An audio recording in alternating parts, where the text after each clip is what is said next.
దేవుని యొక్క వాక్యాన్ని చదువుకుందాం.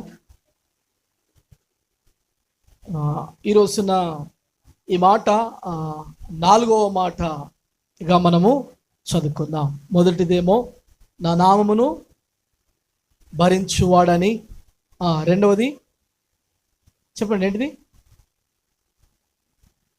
నేను ఏర్పరచుకున్న సాధనము. మూడవది, ఇతడు నా నామం కొరకు ఎన్ని శ్రమలైనా సరే అనుభవిస్తాడు. మూడవ మాట చూద్దాం. తన వ్యక్తిగతంగా తన జీవితంలో కలిగిన మార్పును ఈ యొక్క మాట మనకి గుర్తు చేస్తుంది. సౌలు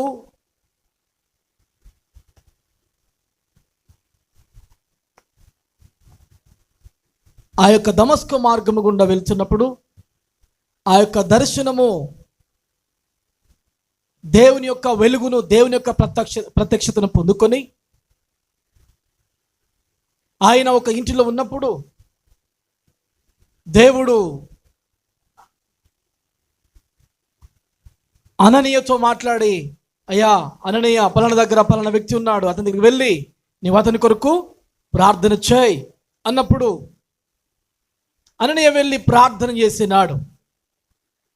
అంతకంటే ముందు అననీయతో మాట్లాడిన, అయ్యా అతని దగ్గర నన్ను పంపిస్తున్నా, కానీ అతడు హింసకుడు, అతడు దూషకుడు, క్రైస్తవులను హింసించిన వాడు, అతని దగ్గర నేను వెళ్ళమంటున్నావేంటి అన్నప్పుడు, లేదయ్యా అతను నా నామాన్ని భరించి నేను ఏర్పాటు చేసుకున్న సాధనమై ఉన్నాడు, అతను నా కొరకు శ్రమలను అనుభవిస్తాడు అని చెప్పినప్పుడు అననీయ వెళ్ళి ప్రార్థన చేసినాడు. ప్రార్థన చేసినప్పుడు తన కన్నులు తెరవబడ్డాయి. తన కన్నుల నుండి పొరల వంటివి రాలినాయి. దృష్టిని పొందినాడు. లేచి బాప్తిసము పొందినాడు. ఆమేన్, హల్లెలూయా, హల్లెలూయా. అననీయ వెళ్ళి ప్రార్థించినప్పుడు తన కన్నులకు నుండి పొరల వంటివి ఏమైనాయట? రాలిపోయినవి. తాను లేచి బాప్తిసము పొందినట్లుగా మనము చూస్తుంటున్నాం. చూడండి మిత్రులారా, ఈ యొక్క మాటను మనము కొన్ని నిమిషాలు క్లుప్తంగా ఆలోచన చేద్దాం.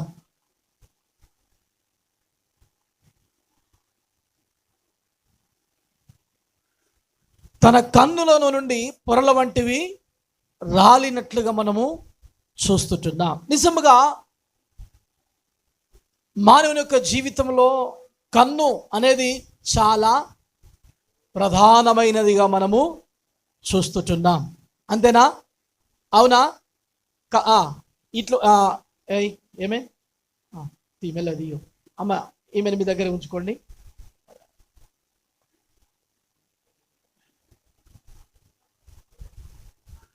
రైట్. సర్వేంద్రియానం ఏదో అంటారు కదా, చెప్పండి నచ్చింది. నయనం ప్రధానం. రైట్, ఓకేనా? ఆమె హల్లెలూయా. అంతేనా? నేను చెప్పింది కరెక్టేనా? అసలు నయనం ప్రధానం అనేది తెలుసు, కానీ సర్వేంద్రియానం అనేది కరెక్టేనా, లేకపోతే సర్వేంద్రియము అనేది కరెక్ట్ అనేది తెలియదు. కానీ సర్వేంద్రియాలలో మాత్రం నయనం ప్రధానం. అనగా ఈ యొక్క శరీరంలో ఉన్న ప్రతి అవయవము కంటే చాలా ప్రధానమైనది ఏంటి అంటే కన్ను అని రాయబడ్డది బైబిల్ గ్రంథం. క్షమించండి, బైబిల్ గ్రంథం మామూలుగా అంటారు, కానీ బైబిల్ కూడా సెలవిస్తుంది కన్ను మన దేహమునకు అంటే చూడండి, దీపము కన్నే అని రాయబడ్డది. అందుకనే చూడండి, ఈ కన్నులు చాలా ప్రధానమైనవిగా శరీరానికి, మానవునికి, దేహానికి కన్ను అనేది చాలా ప్రాముఖ్యమైనదిగా కనబడుతున్నది. కనుక ఈ కన్ను ఖచ్చితంగా ప్రతి ఒక్కరు కూడా ఆలోచన ఏమై ఉంటుందంటే తేటగా కనబడాలని, వారి యొక్క ఆలోచన. ప్రతి ఒక్కరి ఆలోచన కొంచెం మసక కనబడుతుందంటే అద్దాలు కావాలా, ఇంకా జరమైన పొరలు వచ్చినాయంటే కంటికి ఆపరేషన్ జరగాల, అంతేనా? రైట్. దేని మీద చూడండి, అపోస్తలుడైన పౌలు యొక్క కన్నుల గురించి, సౌలు యొక్క కన్నుల గురించి రాబడిన మాట, తన కన్నులు ఆ యొక్క వెలుగును చూసినప్పుడు తాను కనబడి స్థితిలో ఉండే 3 రోజులు కనబడి స్థితిలో ఉన్నప్పుడు దేవుడే పంపి అననీయుని పంపినాడు. ప్రార్థన చేసినప్పుడు ఆ కన్నులలో నుండి ఏం రాలినాయట? పొరల వంటివి రాలిపోయినవి. దాని బిడ్డారా, కన్నులకున్న పొర ఎప్పుడైతే రాలిపోయిందో ఈ కన్ను తన యొక్క కన్నులు తేటగా కనబడుతుంది. దృష్టి కలిగి లేచి ఏం చేసినాడు? బాప్తీసము పొందుకున్నాడు.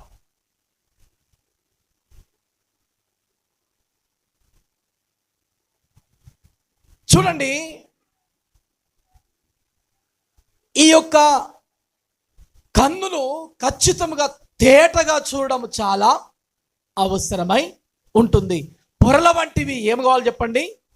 రాలిపోవాలి. అందుకని ఒకసారి ఇర్మియా గ్రంథంలో ఇర్మియా ఈ రీతిగా అన్నాడు. ఏమన్నాడంటే 5వ అధ్యాయం 20వ వచనం 21వ వచనంలో ఈ రీతిగా అన్నాడు, యాకోబు వంశస్థులకు ఈ మాట తెలియజేయుడి, యూదా వంశస్థులకు ఈ సమాచారము చాటించుడి. కన్నుల నుండి చూడక చెవులుండి నన్ను వివేకములేని మూడులారా ఈ మాట చూడండి. కన్నులుండి చూడకయు నన్ను కన్నులుండి చూడడం లేదు, నా మాటలు చెవులుండి వినడం లేదు అని మూడులారా, వివేకం లేని మూడులారా ఈ మాట వినండి అంటున్నారు. యాకోబు వంశస్థులకు చేయండి, యూదా వంశస్థులకు సమాచారం చాటించుడి అంటున్నారు. కన్ను నుండి చూడని వారుగా ఉన్నారు, కన్ను నుండి చూడని వారుగా ఉన్నారు. చూడండి దేవుడారా, ఈ కన్నుల గురించి మనం ఆత్మీయమైన కోణంలో ఆలోచన చేద్దాం. హల్లెలూయా చెప్పండి. బైబిల్ కోణంలో ఆలోచన చేద్దాం, ఆత్మీయ కోణంలో ఆలోచన చేద్దాం. చూడండి, కన్నులున్నాయి, దేవుని చూడలేక ఉన్నారు.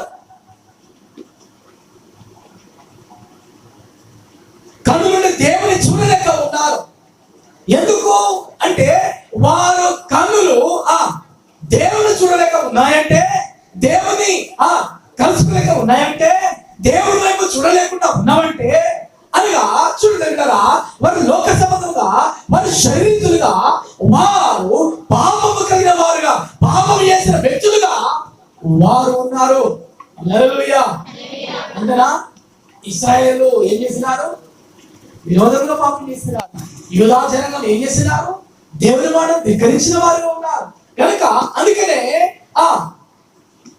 కన్ను నుండి చూడకయు, వారి జీవితము, వారి స్వభావము పాప స్వభావము కలిగిన వ్యక్తులుగా, పాపాలు కలిగిన వ్యక్తులు ఉన్నారు. కనుక దేవుని వైపు చూడకుండా ఉన్నారు. అందుకనే దేవునికి వారు తిరగబడిన వ్యక్తులుగా ఉన్నారు. అందుకనే వారిని అవివేకులుగా, వారిని మూఢులుగా దేవుడు చూస్తూ ఉన్నారు.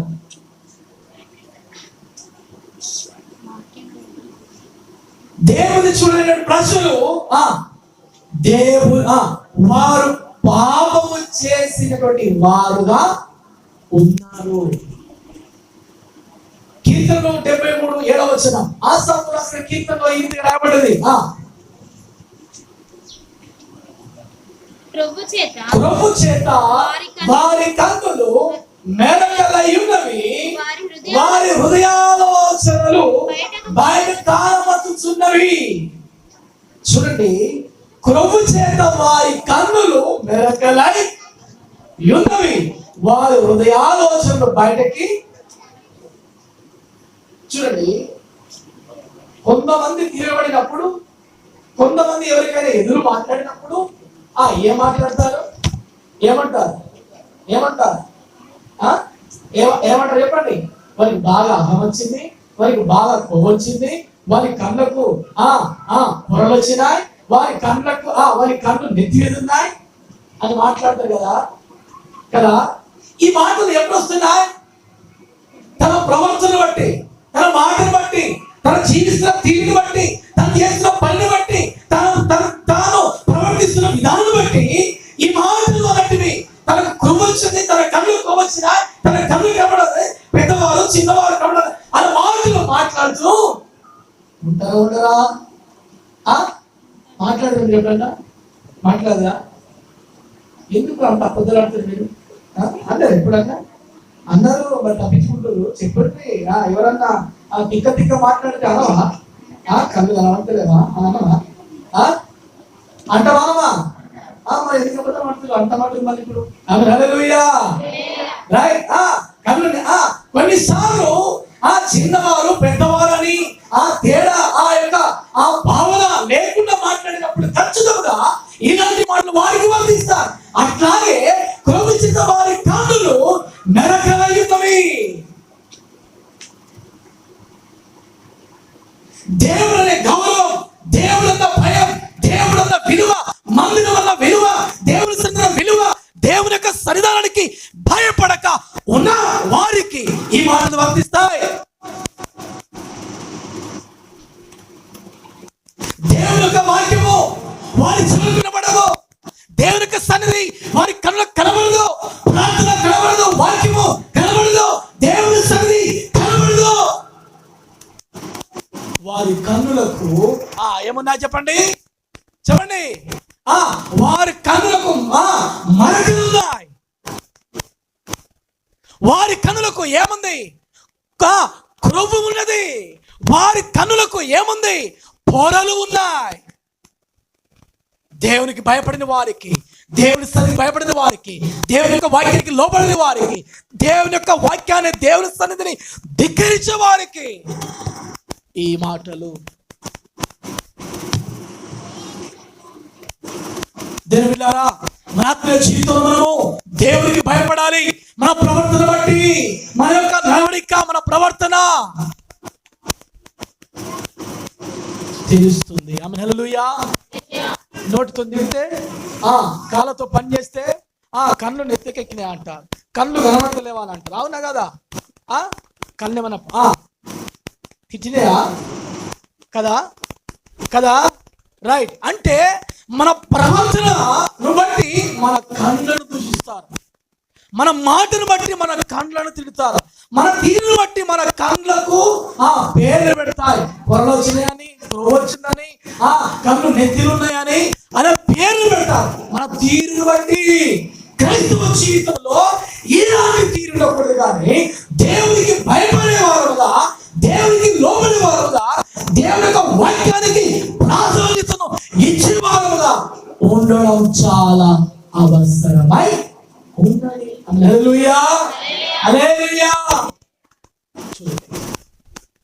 దేవులారా, అపొస్తలుల యొక్క సౌలు యొక్క పౌలు యొక్క జీవితము, తాను దేవుడు దర్శించకుండా ముందు తన యొక్క చూపు విధానం వేరే, తన దృష్టి విధానం వేరే. కానీ దేవుడు దర్శించిన తర్వాత తన విధానం మారింది. హల్లెలూయా, హల్లెలూయా. తన విధానం మారింది. అపొస్తలుల పౌలు యొక్క చూపు విధానం మారింది, మాట విధానం మారింది, ప్రవర్తన విధానం మారింది. హల్లెలూయా, హల్లెలూయా. మారాలనుకుంటున్నారా? మారింది. నీకు కొంచెం ముందుకు వచ్చేటప్పుడు చెప్తాం. అపొస్తలుల పౌలు ఏ రీతిగా మారినారు, తన గురించి రాజులు ఏమంటున్నారు, తన గురించి ప్రజలు ఏమంటున్నారో మాటలు మేము గుర్తు చేస్తాం. ఆమె హల్లెలూయా. దేవుని బిడ్డలారా, మన ఆత్మీయ జీవితంలో మన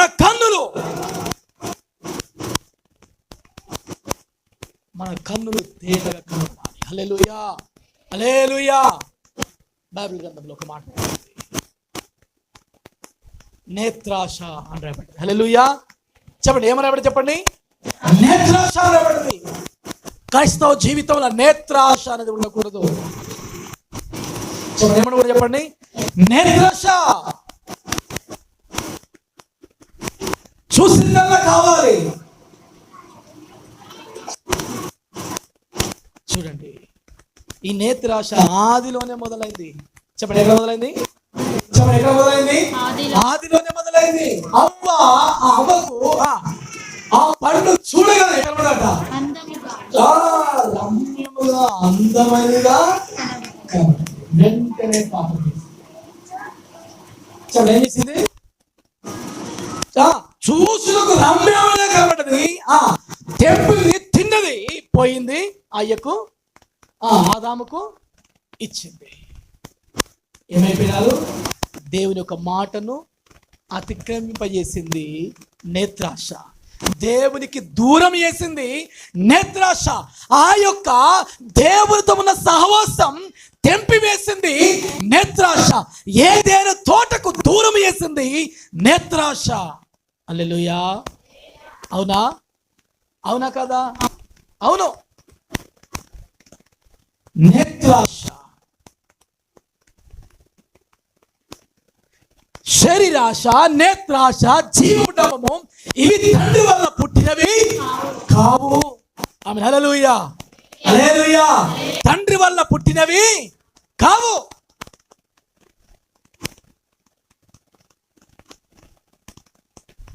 నేత్ర ఆశ అనేది దేవుని వల్ల కలిగింది కాదు, అది లోక సంబంధమైనది. హల్లెలూయా. లోక సంబంధమైనది గనుక నా ప్రియ సహోదరి సహోదరుడా, మన కన్నులు ఏంటి మనం ఆలోచించాల్సింది. మొదటి యోహాను పత్రిక 2వ అధ్యాయం 11 నుంచి చూడండి.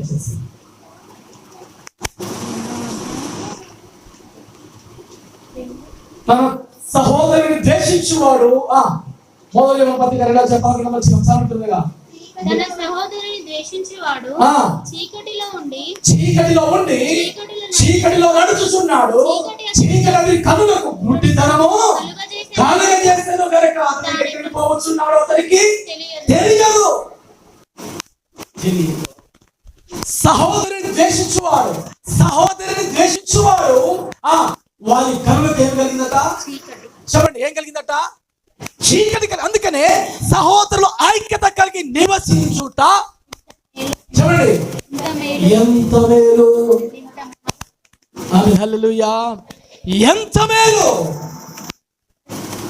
సహోదరుని ద్వేషించకు. మనమందరము ఒక్క చెట్టు కొమ్మలైనా, హల్లెలూయా, ఒక శరీరంలో అవయవమైనా మనమందరము. నిజమైన ద్రాక్షవల్లిని నేను, చెట్టు నేను, తీగలు. హల్లెలూయా, హల్లెలూయా. మనమందరం కూడా దేవుని బిడ్డలము కనుక మన జీవితంలో సహోదరులుగా మనం మన యొక్క సహోదరుని మనం ఏం చేయొద్దు? చెప్పండి, ఏం చేయొద్దు? ద్వేషించకూడదు. ఏం చేయొద్దు? తిరస్కరించకూడదు. సహోదరులను, మన తోబుట్టులను, మన అన్నదమ్ములను, మన సంఘస్థులను, మన దేవుని బిడ్డలను ఎవరిని కూడా మనము ద్వేషించకూడదు, తృణీకరించకూడదు. తృణీకరిస్తే ఈ కన్నులు ఏమైతుందో చెప్పండి. చెప్పండి ఏమైతుందో చెప్పండి. చెప్పండి ఏమైతుందా? ఏమైతుంది? ఉందా చెప్పు, బైబిల్లో ఉన్నది. ఏమైతుంది? గుడ్డితనం అవుతుంది. ఉందా? నేత్రములకు గుడ్డితనమును కలగజేసెను. చీకటి అతని కన్నులకు గుడ్డితనము కలగజేసెను. అది ఎక్కడికి పోతున్నాడో తెలియకనే పోతున్నాడు. ఎక్కడికి పోతున్నాడో తెలియక ప్రయాణం చేస్తే చాలా ప్రమాదం. చచ్చిపోతాడు తెలియదు, బ్రతుకుతాడు తెలియదు, గాయాల పలైతులు తెలియదు, యాక్సిడెంట్ పలైతులు తెలియదు, వాగులో పడుతున్న తెలియదు, గోతిలో పడుతున్న తెలియదు, సముద్రంలో పడుతున్న తెలియదు, దొంగల శక్తి తెలియదు, ఇంక ఏమైతుందో తెలియదు. హల్లెలూయా. అంటే దీని యొక్క ఉద్దేశం ఏంటి అంటే నువ్వు నష్టపోతావు. ఏమైతే చెప్పండి, ఏమైతే చెప్పండి. నష్టపోతా అదేమిటారా? సహోదరుని ద్వేషించువాడు చీకటిలో ఉన్నాడు, వారి కన్నులకు గుడ్డితనము కలుగుతుంది. అన్నదమ్ములు ఎప్పుడు కూడా కలిసి హల్లెలూయా. అర్థమవుతుందా? అన్నదమ్ములు ఎప్పుడు కూడా అన్నదమ్ముల కుటుంబాలు చాలా ఐక్యంగా ఉండాలి, కలిసి ఉండాలి. పొరపాటు జరిగినప్పుడు ఒకరికి క్షమించుకోవాలి. మధ్యలోనికి మూడో వ్యక్తి వచ్చిన పంచాది చెప్పొద్దు.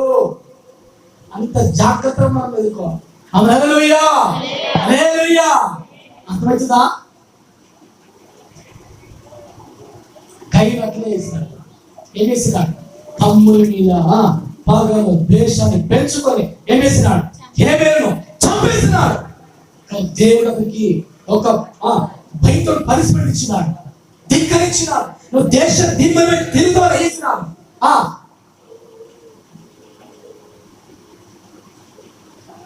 భయంకరమైన శిక్షను దేవుడు వచ్చింది. హల్లెలూయా హల్లెలూయా హల్లెలూయా.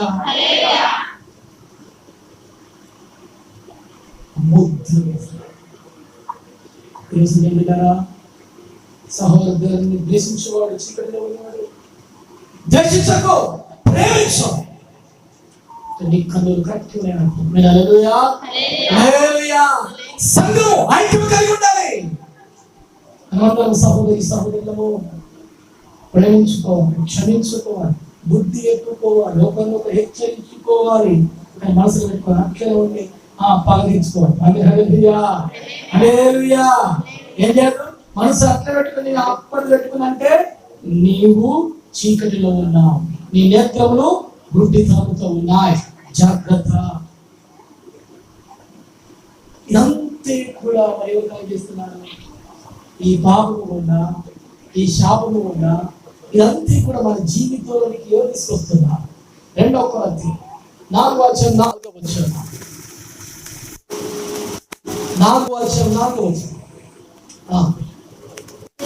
దేవుని స్వరూపి అయ్యున్న క్రీస్తు మహిమకు కనపరచు సువార్త ప్రకాశము వారికి ప్రకాశింపకుండు నిమిత్తము ఈ యుగ సంబంధమైన దేవత అవిశ్వాసులైన వారి మనోనేత్రములకు గురుడితనము కలగజేసెను. హల్లెలూయా. అవిశ్వాసులైన వారికి వారి మనోనేత్రములకు గుడ్డితనము. అవిశ్వాసులకు ఏం చెప్పిన అర్థం కాదు, వాక్యం చెప్పిన అర్థం కాదు, ప్రార్థన చేసిన అర్థం కాదు, దేవుడు అంటే అర్థం కాదు, శరీరం అంటే అర్థం కాదు, దేవుడితో సహవాసం అంటే అర్థం కాదు, వాక్యం అంటే అర్థమే కాదు. అవిశ్వాస నీ మనోనేత్రలు గుడ్డితనంతో ఉన్నాయంటే నువ్వు అవిశ్వాసివి అని అర్థం. ఇంకా నువ్వు వాక్యానికి లోబడతలేవు అని అర్థం, వాక్యాన్ని సరిగా అర్థం చేసుకుంటలేవని అర్థం.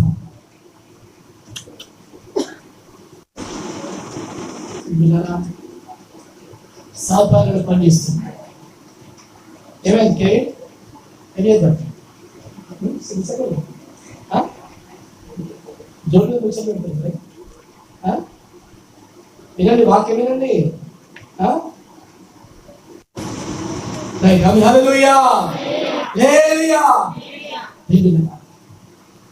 సాధారణంగా అనుసరించి మనోనేత్రములకు దేవునితో ఉన్న సహవాసం.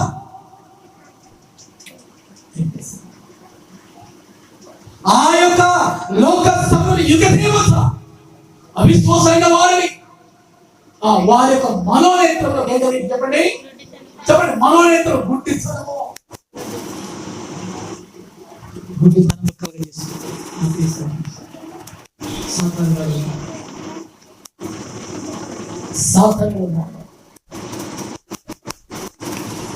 నిన్ను గుడ్డితనంలో నడిపించాలని, నిన్ను అవిడితనంలో నడిపించాలని, దేవుని చూడకుండా, దేవుని దర్శనం చూడకుండా, దేవుని సన్నిధి చూడకుండా, దేవుని యొక్క సన్నిధి అనుభవించకుండా నీ యొక్క మనోనేత్రులకు లోక యుగ దేవత ఏం చేస్తున్నాడు?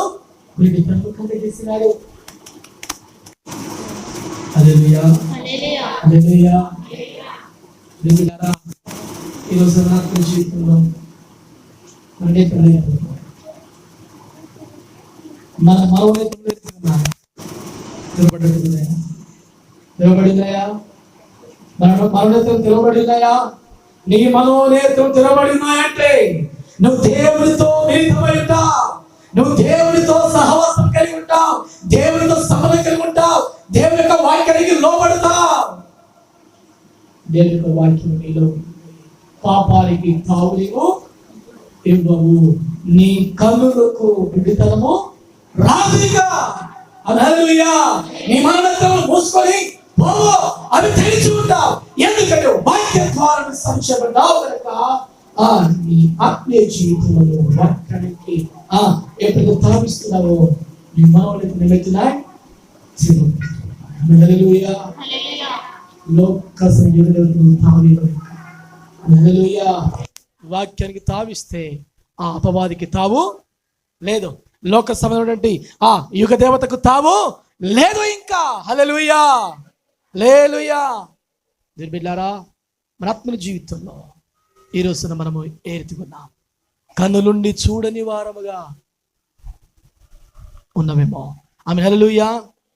కన్నులున్నా కనలేని, చెవులున్నా వినలేని, కనులున్నా కనలేని, చెవులున్నా వినలేని, మనసున్నా మతిలేని, స్థితిన్నా గతిలేని, మనసున్నా మతిలేని, స్థితియున్నా గతిలేని, వాడను యేసయ్యా, ఓడిపోయిన వాడను, వాడను యేసయ్యా,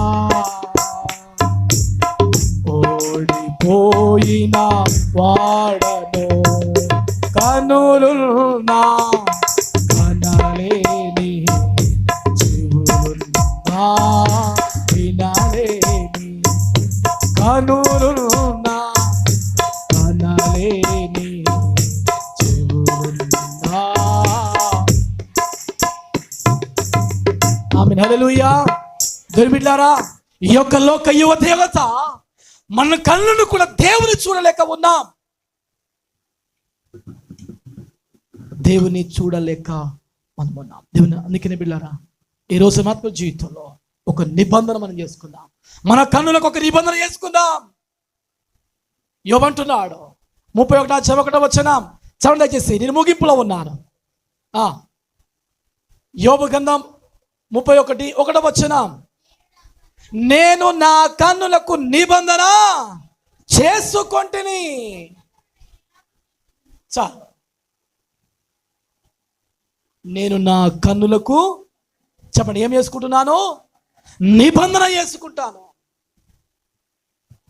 నేను ఏ తప్పిదము చేయను, నేను ఏ పాపము చేయను, ఏ పొరపాటు చేయను, ఏ సహోదరి ద్వేషించను, సంఘములో ఐక్యత కలిగి ఉంటాను, ఆజ్ఞను అతిక్రమించను. నేత్రాశ ఆజ్ఞను అతిక్రమించేటట్టు చేసింది, పాపములను నెట్టివేసింది. సహోదరుని ద్వేషిస్తే నీ యొక్క నేత్రములకు గుడితనము కలుగజేసింది. నువ్వు అంధకారంలో ఉన్నావు కనుక అయ్యా ఇలాంటి పొరపాట్లు, ఇలాంటి తప్పిదములు నిన్ను చెయ్యనయ్యా అని మన కన్నులకు ఏం చేద్దాం? చెప్పండి ఏం చేద్దాం? చెప్పండి గట్టిగా. ఏం చేద్దాం? కన్నులకు నిబంధన చేసుకుందాం. ఆమేన్. హల్లెలూయా. చెప్పండి మన కన్నులకు ఏం చేద్దాం? చెప్పండి చెల్లమ్మలు వింటురా. మన కన్నులకు ఏం చేద్దాం? నిబంధన చేసుకుందాం. అయ్యా ఎలాంటి పొరపాటు నేను చెయ్యను, ఎలాంటి తప్పిదము చెయ్యను, ఎలాంటి పాపము చెయ్యను, ఎలాంటి పాప సంబంధమైన దృష్టి లేకుండా నేను బ్రతుకుతానయ్యా అని దేవుని దగ్గర మనం ఏం చేద్దాం? మన కన్నులకు నిబంధన పెట్టుకుందాం. దేవుని దగ్గర తీర్మానం చేసుకుందాం. ఆమె హల్లెలూయా, హల్లెలూయా. దేవా, నేను నా కన్ను నిబంధన చేసుకుంటున్నాను. ఆనాడు యోబు ఏం చేస్తున్నాడు? తన కన్నులకు నిబంధన చేసుకున్నాడు. దేవుని బిడ్డారా, సర్వేంద్రియములలో నీ యొక్క కన్ను, నీ నయనం ప్రధానమైంది కనుక దీనికి నువ్వు నిబంధన చేయి. ఏ యొక్క చూపులో కానీ ఆ ఆలోచన విధానంలో కానీ ఎలాంటి పొరపాట్లు ఉండకూడదయ్యా అని నీ యొక్క కన్నుకు నిబంధన చేసుకుంటావా? ఇక్కడ యోబు అంటున్నాడు, నేను నా కన్నులతో నిబంధన చేసుకోండి. కన్యకలు నేను ఎలాగూ చూచుదును. కన్యకలు నేను ఎలాగూ చూదును. నేను ఒక అమ్మాయిని తీసయ్యా, నా చూపుతో నన్ను పొరపాటు చేయనయ్యా అని తన నిబంధన చేసుకున్నా. ఈ రోజున చాలా మంది జీవితాల్లో వారి కన్నులు ఏం చూస్తున్నాయో అర్థమైతే లేదు. వారి కన్నులు చెడును చూస్తున్నాయి. వారి కన్నులు చెడును చూసి అదే సంతోషం అని అనుకుంటున్నారు. చెడు దృశ్యాలు, చూడకూడనివి కార్యములు ఫోన్ల ద్వారా వారు చూస్తూ ఉన్నారు. ఇంటర్నెట్ ద్వారా వారు చూస్తూ ఉన్నారు. చూసి వారి కన్నులకు పవిత్రత పోగొట్టుకొని వారి యొక్క కన్నులకు గుడ్డితనం కలగజేసింది. వాడు ఎప్పుడు ఎట్లా జీవిస్తాడో, వాడు ఎప్పుడు బ్రతుకుతాడో తెలియదు. యవనస్తులు కూడా అంతే ఉన్నారు. చాలా మంది పెళ్ళిళ్ళైతున్నాయి, ఇంకా పెళ్లి చేసుకొని భార్య ఉన్నా, పెళ్లి చేసుకొని భర్త ఉన్నా, ఈ యొక్క కనుచూపు ద్వారా వారి జీవితాల్లో పాపానికి తావిస్తున్నారు.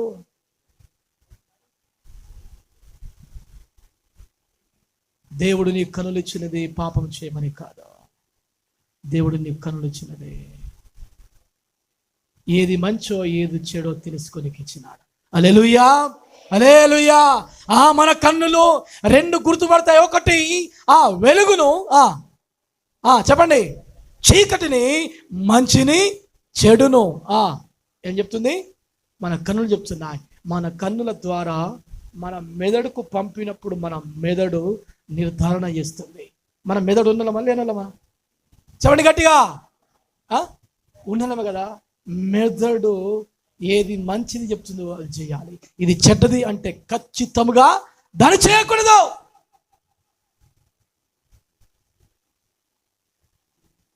చేసినావంటే నీకు ఏమి లేదు, తలకాయ లేదు అంటే మెదడు లేదని అర్థం. చెప్పండి. నువ్వు పొరపాటు చేస్తున్నావు, నువ్వు తప్పిదం చేస్తున్నావు. కన్ను నిర్ధారించింది ఇది మంచిది చెడ్డదని నిర్ధారించిన తర్వాత అది చెడ్డది అన్నప్పుడు నువ్వు ఎట్లా చేస్తున్నావు, ఎట్లా చూస్తున్నావు, దాన్ని ఎట్లా అనుభవిస్తున్నానేమో. సిగ్గుపడాలి మనము. పొరపాట్లు చేసినప్పుడు, తప్పిదం చేసినప్పుడు. ఆమేన్, హల్లెలూయా, హల్లెలూయా. మన కన్నులకు ఏది ఇష్టం వచ్చిందో చేయొద్దు. మన కన్నులు నిర్ధారణ చేస్తాయి ఇది మంచిది, ఇది చేయదా. మీరు చెప్పండి, మీ కన్నులు నిర్ధారణ చేయా మంచి చెడు అని చెప్పండి. చేస్తాయి కదా. చేసినప్పుడు దేవుని బిడ్డలారా దానికి నువ్వు లోబడు. ఆమేన్, హల్లెలూయా. అందుకనే యోబు అయితే నా కన్నులకు నేను నిబంధన చేసుకుంటేనే, ఆమేన్, హల్లెలూయా, చేసుకుంటేనే. దీని బిడ్డలారా, ఎప్పుడైతే నీ జీవితంలో ఇలాంటి మార్పు వస్తుందో నీవు అనేకుల కన్నులను తెరిపించగలవు. ఆమేన్, హల్లెలూయా. అనేకుల యొక్క మనోనేత్రం నువ్వు తెరిపించగలవు. అనేకులు ప్రభు వైపు నడిపించగలవు. అనేకులు ప్రభు చింతకి నీవు త్రిప్పగలవు. ఆమేన్, హల్లెలూయా, హల్లెలూయా. నా మాట్లాడతామవుతుందయా? ఆమేన్, హల్లెలూయా. నీ కన్నులు సరి లేకుండా నువ్వు ఎవరిని మార్చలేవు. ఆమేన్, హల్లెలూయా. నీ కన్నులు తేటగా ఉన్నప్పుడే, నీ జీవితంలో మార్పు వచ్చినప్పుడే నీవు అనేకుల్ని మార్చగలవు. ఆమేన్, హల్లెలూయా. పిల్లరా, అపొస్తలుల కార్యం 26వ అధ్యాయం 26వ అధ్యాయం ఈ ముగింపు మాటలు చెప్పి నేను ముగిస్తాను. రైట్. 18వ వచనం అపొస్తలుల కార్యము చదవండి.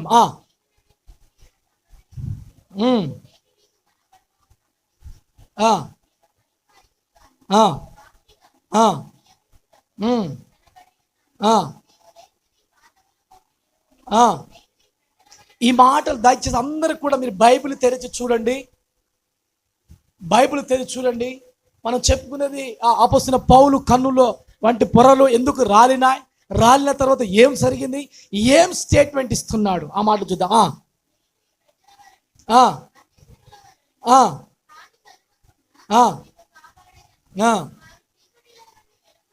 వారు చీకటిలో వెలుగులోనికి దేవుని వైపునకు తిరిగి నా యందు విశ్వాసం చేత పాప క్షమాపణను పరిశుద్ధపరచబడిన వారిలో స్వాస్థ్యమును పొందునట్లు వారి కన్నులు తెరచుటకాయి నేను నిన్ను వారి యొద్దకు పంపెదనని చెప్పెను. కాబట్టి అగ్గిపరాజా, ఆకాశం నుండి కలిగిన దర్శనమునకు నేను అవిధుడను కాక మొదట దమస్కులోని వారికిని, యెరూషలేములోను యూదయ దేశమంతటను, తరువాత అన్యజనులకును వారు మారు మనసు పొంది దేవుని తట్టు తిరిగి మారు మనసులకు తగిన క్రియలు చేయాలని ప్రకటించుచుంటిని. హల్లెలూయా, హల్లెలూయా. నా కన్నులు ఎందుకు తెరవబడ్డాయి, నా కన్నులో ఉన్న పొరలు ఎందుకు రాలినాయి? దేవుడు ఆ దర్శనం ద్వారా దేవుడితో ఏం మాట్లాడినాడు?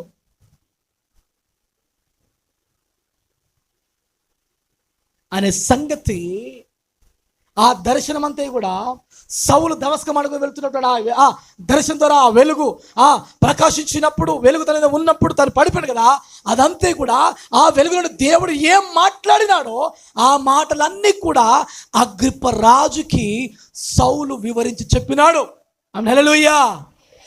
ఇప్పుడు ఈ ప్రజలు నన్ను చంపినా సరే వారి క్షేమాన్ని నేను కోరుతున్నాను. హల్లెలూయా, హల్లెలూయా.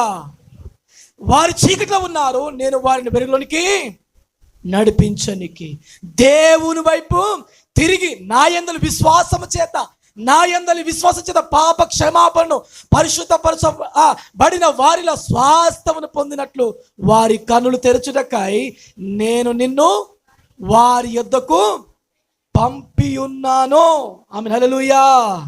పంపి ఉన్నాను. నా కన్నులు తెరవబడ్డాయంటే ఉద్దేశం ఏంటంటే అనేకుల యొక్క కన్నులు తెరిపించనికి. హల్లెలూయా. అనేకుల కన్నులు చీకటిలో ఉన్నాయి, అనేకమైన కన్నులు లోకసర యుగత గుడితనం కలగజేస్తుంది. వారి యొక్క నేత్రము తెరిపించనికి దేవుడు నన్ను పంపినాడు. హల్లెలూయా. వారి దగ్గర నన్ను పంపెను. కాబట్టి ఐగుప్తు రాజా, ఆకాశం కలిగిన ఆ దర్శనం నేను అవిధేయుడను కాక మొదట దమస్కులోని వారికి, యెరూషలేములోను యూదయ దేశమంతటా, తర్వాత అన్యజనులకును వారు మారు మనసు పొంది దేవుని తట్టు తిరిగి మారు మనసునకు తగిన క్రియలు చేయాలని ప్రకటించుచుంటిని. హల్లెలూయా. నా యొక్క కన్నులు తెరవబడిన ఉద్దేశం, నా కన్నులకున్న పొరలు రాలిన ఉద్దేశం ఏంటి తెలుసునా? అనేకులు మార్చాలి.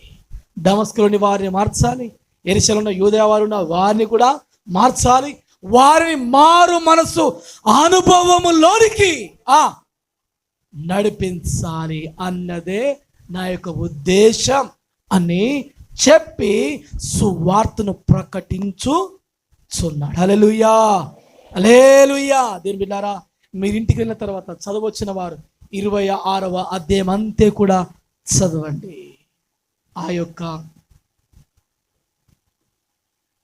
యొక్క అగ్రిప్ప ఆనాటి ప్రజలు ఏమయ్యా, ఒకప్పుడు నువ్వు వాళ్ళని హింసించు, వాళ్ళ చంపని జీతం తీసుకున్నా, ఇప్పుడు ఏం సంగతి? వాళ్ళ మార్పును కోరుకుంటున్నా, వాళ్ళు మార్చను కూడా ఏం సంగతి? ఇట్లా అవంతే కూడా ఆ యొక్క దర్శనం జరిగిన సంగతులన్నీ కూడా ఆనాడు ఐగుప్తు రాజుకి తెలియజేస్తున్నాడు.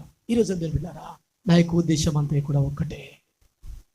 నేను ఈరోజు మీకు ఏమి తెలియచేయాలని ఆశపడుతున్నాను అంటే, దేవుడు మన కన్నులు తెరిచేది ఎందుకొరకంటే అనేకుల యొక్క కన్నులు తెరిపించడానికి. హల్లెలూయా, హల్లెలూయా. అనేకులు ప్రభు తట్టు త్రింపనికి. మరి ఈరోజున నీ కన్నులు ఏమిటివనా? దేవుడిని దర్శించినది, దేవుడిని ఎన్నుకున్నది, దేవుడిని ఏర్పాటు చేసుకున్నది, దేవుడిని రక్షించుకున్నది ఎందుకు తెలుసునా? అనేకుల్ని దమస్కు వెళుతున్నాడు చంపాలని, ఇప్పుడు ప్రభు వైపు వారిని తిప్పాలని ఇష్టపడుతున్నాడు. ఆమె హల్లెలూయా, హల్లెలూయా. యూదా ప్రజలను చంపాలనుకున్నాడు. ఇప్పుడు యూదా ప్రజల యొక్క మార్పును అపోస్తలుడైన పౌలు కోరుకుంటున్నాడు. హల్లెలూయా. కన్నులలో ఏం జరిగింది? మార్పు జరిగింది. హల్లెలూయా. పొరల వంటివి రాలిపోయినవి, ఎలాంటివి ఇంకా పొరలు లేవు. ఎలాంటి తప్పిదము, ఎలాంటి పొరపాటు, ఎలాంటి పాపము నీ జీవితంలో, మన జీవితాల్లో ఉండకూడదు. హల్లెలూయా, హల్లెలూయా. నువ్వు పాపము లేని వ్యక్తిగా ఉన్నప్పుడే ఒక పాపిని నువ్వు మార్చగలవు. ఒక పాపిని నీవు మార్చగలవు. మన కంటిలో నలుసును పెట్టుకొని ఎదుటివారి, అంతేనా? కంటిలో ఉన్న దూలమును మనము ఎంచకూడదు. ఆమె హల్లెలూయా. మన కన్నే సరిగలేవు, మన జీవితం సరిగలేదు, మన బ్రతిక సరిగలేదు. ఇంకొకరి మనం మార్చలేం, ఇంకొకరి మాదికరము కాము మనము. ఈరోజు దేవుని బిడ్డలారా, మన అతని జీవితంలో మన బ్రతుకు సరిగా ఉన్నప్పుడే, మనము మార్చబడినప్పుడే అనేకులు మార్చగలం, అనేక ప్రభు చెంతకు నడిపించగలం. నువ్వేంతున్నా ఈరోజున మన కన్నులు ఎట్లుండాలి? తెల్ల తేటగా ఉండాలి. అనగా మన జీవితము పరిశుద్ధమైనదిగా, పవిత్రమైనదిగా ఉండాలి. హల్లెలూయా, హల్లెలూయా. రెండు జరగాలి. ఒకటి, అపోస్తలుడైన పౌలు గురించి దేవుడు అన్నాడు, సౌలుగా ఉన్నప్పుడు, నా నామాన్ని భరించుటకు నేను ఏర్పరచుకున్న నా సాధనము అన్నాడు. నా నామము కొరకు శ్రమలను అనుభవిస్తాడు అన్నాడు. దాని తర్వాత ఇప్పుడు ప్రజల కొరకు అపోస్తలుడైన పౌలు ఏం చేస్తున్నాడు? సువార్తను ప్రకటిస్తూ ఉన్నాడు. హల్లెలూయా. అనేక మార్పును కోరి దేవుని బిడ్డలారా, ఈరోజున దేవుని కొరకు మనము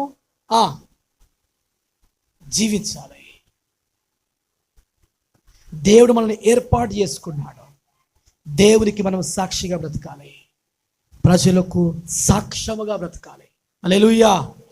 దేవునికి సాక్షిగా బ్రతకాలి, ప్రజలకు ఒక మంచి సాక్షిగా, సాక్ష్యముగా మన జీవితము, మన నడవడిక, మన తీరు, మన ప్రవర్తన ఉండాలి.